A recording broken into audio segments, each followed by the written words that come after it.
নগ্ন। পোশাক পরিনি তাই আমি নগ্ন।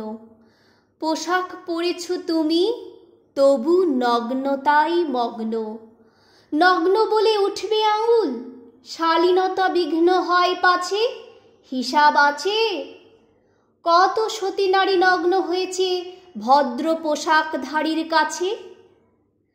4 বছরের শিশু যেথা ধর্ষিতা হয়, বিলাসিতা সেথা পোশাক পরিধান। মনুষ্যত্ব নগ্ন যেখানে, সেখানে লজ্জা ঢাকার কি বা আছে দাম? নগ্ন থাকতে চাই আমি, ঢেকো না আমায় পোশাকের অন্তরালে, ততদিন যতদিন অবধি পোশাকের পিছে নগ্নতা বেচা কেনা চলে। উত্তর দাও গুণীজন, উত্তর দাও আজ, নগ্ন কে? পোশাকহীন আমি, নাকি পোশাক পরা পোশাকি সমাজ? ধন্যবাদ।